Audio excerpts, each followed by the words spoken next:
हे विनोद, चलना यार जल्दी। तेरे को कितनी बार कहा है सूर्यास्त के बाद गांव नहीं जाना है, लेकिन तूने मेरी सुनी ही कब है। हाँ हाँ समझ गया, बच्चे जैसा डरा मत मेरे को। देखना क्या मस्त पर्सनल बात चल रही है मेरी अपनी होने वाली पत्नी से, और तू है कि तू डरा डरा के चेचे कर रहा है। अब चुप हो जा। अरे नहीं नहीं बेबी, तुमको नहीं बोला, एक बेवकूफ दोस्त है मेरे साथ, उसी को बोल रहा था। हाँ तो फिर बोला, क्या उतारोगी बोलो।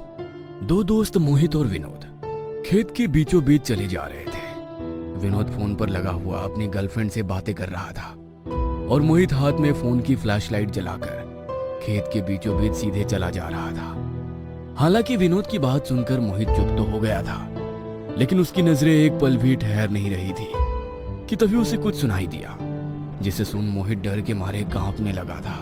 देखा, मैंने कहा था ना, ले मौत खुद हमारे पास आ गई, चल अब भाग। मोहित ने विनोद से बस इतना कहा और बिना देखे विनोद भागा। पर इससे पहले विनोद कुछ समझ पाता, उसे साइकिल की घंटी सुनाई देने लगी। विनोद, चाहे कुछ भी हो जाए, तुझे उसकी आंखों में नहीं देखना है। अरे पर किसकी आंखों में नहीं देखना है? ककुदा। मोहित ने जैसे ही ये नाम लिया, एक हवा का झोंका आया और मोहित को विनोद से अलग कर दूसरे खेत में फेंक दिया। विनोद अब डरा सहमा अकेला खड़ा था।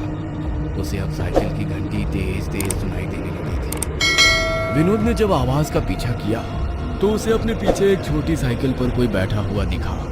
कौन है? कौन है वहां? सामने आओ। विनोद को साइकिल पर बैठे शख्स का चेहरा नहीं दिखाई दे रहा था, और चेहरा देखने के लिए जैसे ही उसने अपना पैर उठाया तो विनोद के पैर उठे ही नहीं, वह खेत जमीन पर जम चुका था। उसने हाथ पैर मारकर खुद को वहां से निकालने की खूब कोशिश की, लेकिन वो हार गया। वो घुटनों तक जमीन में धंस चुका था। उसके पैर टस से मस नहीं हुए। विनोद को अब डर का आभास होने लगा था, क्योंकि धीरे धीरे अब वो साइकिल विनोद के पास आती जा रही थी और साइकिल पर बैठा हुआ वो शख्स भी। विनोद ने अब मोहित को आवाज लगानी शुरू कर दी थी। मोहित, मोहित कहाँ गया तू? मोहित, मुझे डर लग रहा है, मोहित। विनोद रोता हुआ मोहित को पुकार रहा था, मगर मोहित दूसरे खेत में बेहोश पड़ा हुआ था। फिर अचानक ही विनोद को महसूस हुआ कि वह खुद ब खुद जमीन से निकलने लगा और धीरे धीरे बीच हवा में पहुंच वो तड़पने लगा। उसे दूर अपना फोन खेत में गिरा दिखाई दे रहा था। दूसरी तरफ साइकिल पर बैठा वो शख्स साइकिल से उतर बीच हवा में विनोद के सामने आ गया। विनोद अब पहली बार उस शख्स को देख सकता था। वो एक लड़की थी, एक 4 फीट की लड़की, जिसका चेहरा जला हुआ था और उसके माथे पर जोकर की टोपी थी। इतना डरावना चेहरा देख विनोद का सारा खून ठंडा पड़ चुका था। मुझे छोड़ दो, मैंने तुम्हारा क्या बिगाड़ा है? अगले हफ्ते मेरी शादी है, तुम्हें जो चाहिए मैं सब दे दूंगा। मुझे मत मारो, मैं तुम्हारे आगे हाथ जोड़ता हूँ, मुझे मत मारो। कि तभी उस 4 फीट की लड़की ने अपनी आंखें खोली और विनोद को देखने लगी। विनोद को उस लड़की की आंखें आग से खौलती नजर आ रही थी, जिसे विनोद भी एकटक देखे जा रहा था। और देखते ही देखते विनोद की आंखें भी लाल होने लगी थी। विनोद भी अंदर से जलने लगा था। उसकी चीखें सैकड़ों मीटर सुनसान खेतों में गूंज रही थी, और जब उससे बर्दाश्त नहीं हुआ तो उसकी आंखें पिघल कर बाहर आ गई थी। और कुछ पल बाद उसका जिस्म मुर्दा हो चुका था। उसके मुंह और नाक से आग के बाद की काली राख निकल रही थी। उसके जिस्म की सारी नसें काली पड़ चुकी थी।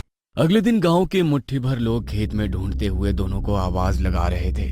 विनोद, विनोद, कहाँ है तू? मोहित, सुन रहा है? मुट्ठी भर लोग विनोद और मोहित को पुकार रहे थे कि तभी किसी के रोने की आवाज आई। बाकी के लोग जब रोने वाले आदमी के पास पहुंचे तो सबके सब दंग रह गए थे। मोहित विनोद की लाश के पास बैठा हुआ था। दरअसल विनोद की लाश को तोड़ मरोड़ कर एक घेरा बना दिया था, और उन मुट्ठी भर लोगों में एक विनोद के पिता भी थे। और एक पिता ने अपने जवान बेटे की लाश देखी, और वो भी इस हाल में। एक बाप पूरी तरह से टूट चुका था। विनोद के पिता ने रोते हुए कहा, 4 साल बाद ये पहली बार शादी से पहले बिना बताए अपनी होने वाली बीवी से मिलने आ रहा था। मुझे अगर पहले पता होता तो मैं इसे शहर में ही रुकने को बोल देता। लेकिन अब होनी को कौन टाल सकता है। ये क्या भगवान, क्या छीन लिया है। इतना कहकर विनोद के पिता फूट फूट कर रोने लगे थे कि तभी मोहित ने अपने आंसू पोंछते हुए कहा, चाचा, आपके बेटे और मेरे दोस्त को भगवान ने नहीं बल्कि उसका खुदा ने हमसे छीना है। ये सब उसका खुदा ने किया है। आप लोग कुछ करते क्यों नहीं? कब तक ऐसे नामर्द की तरह हाथ पर हाथ रख कर बैठे रहोगे? पिछले 3 साल में ये 13 लोगों को अपना शिकार बना चुकी है ये ककूदा। आखिर इसका सच क्या है? आप लोग कुछ बताते क्यों नहीं? नामर्द वाली बात सुनकर विनोद के पिता ने गुस्से में कहा, हमें क्या नामर्द बोलता है साले? ये तो तेरा दोस्त था, तो तू फिर कल इसे अकेला छोड़कर क्यों भाग गया? तुझे क्या लगा हमें पता नहीं चलेगा? अरे विनोद की होने वाली पत्नी ने हमें सब कुछ बता दिया है। हाँ चाचा, मैं नामर्द नहीं हूँ जो अपने दोस्त को मौत के डर से छोड़कर अकेला भाग जाऊंगा, बल्कि मुझे ककूदा ने इतनी जोर से दूसरे खेत में फेंका कि मैं वहीं बेहोश हो गया, और जब होश आया तो विनोद हम सबको छोड़कर इस दुनिया से जा चुका था। और चाचा, रही बात डर की, तो डरे तो हम सब हैं। तभी तो रात के 7 बजते ही गांव के सारे लोग काला चश्मा लगाकर घूमते हैं। रात होते ही घर से डरे डरे निकलते हैं। पर चाचा, मैं अब और नहीं डरना चाहता।